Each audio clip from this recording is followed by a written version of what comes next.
My fellow Jamaicans, once again, we pause to observe Labor Day and to reflect on the many struggles, sacrifices, and achievements of those Jamaicans who paved the way in securing the rights and freedoms that Jamaican workers enjoy today. The campaign for a fair day's wages in return for a fair day's work started from the time of plantation slavery. On this day, in 1832, the family and friends of our national hero, Samuel Sharp, were mourning his brutal murder because he was hanged on May 23 in that year. What was his crime? He stood up for the rights of those Jamaicans who toiled on the sugar estates and in the great houses at that time. The colonial rulers believed that by removing this fearless leader, they would kill the workers' struggle. They were wrong.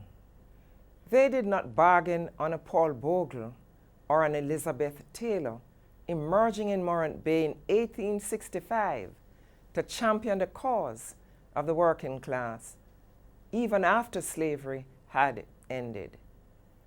They did not anticipate the resolve of the sugar workers at Frome in Westmoreland, or the dock workers of Kingston, who in 1938 took a determined stand for better working conditions for all workers.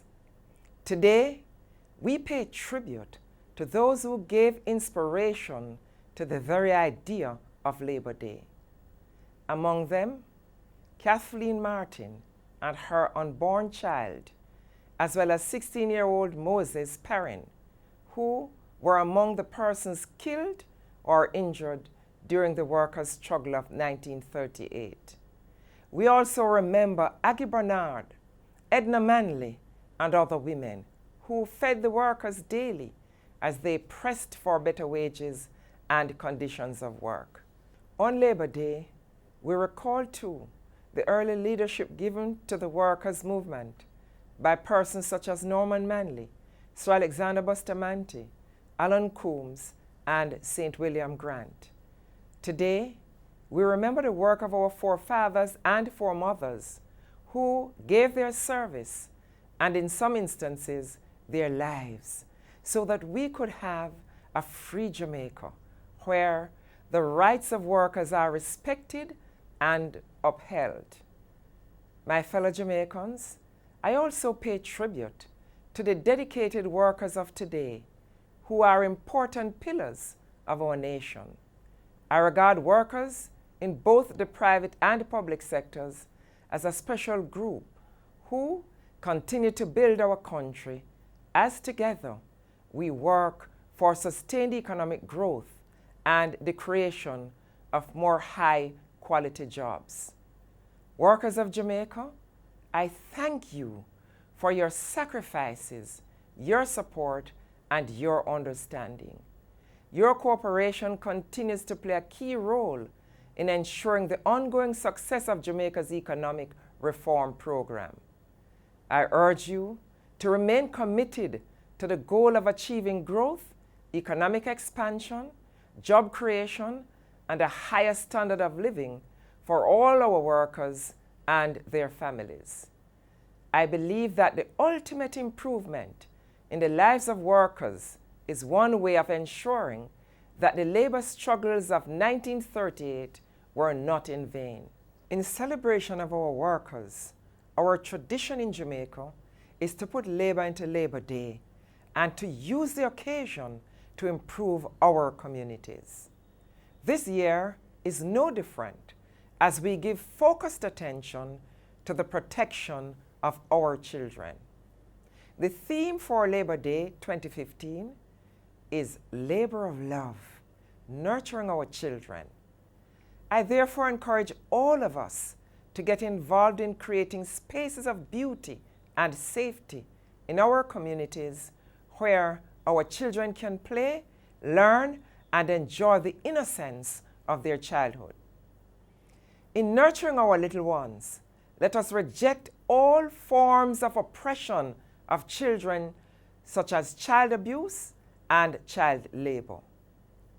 Let us make a clean break from the pages of history where the names of children are recorded as slave workers on the spring plantation in Constant Springs, St. Andrew. Children like Sarah, Fibber, Sue, little Kwashiba, Uffie, and Rose. I make a special appeal for our children to be allowed to grow up and benefit from the efforts and the lessons of our ancestors, our heroes and heroines.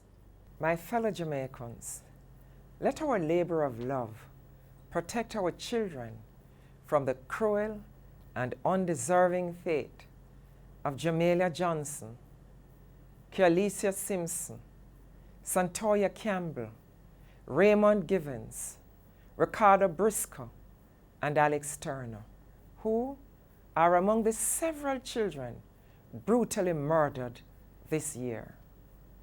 We must also create nurturing environments as we work for the safe return of children who are still listed as missing from their homes.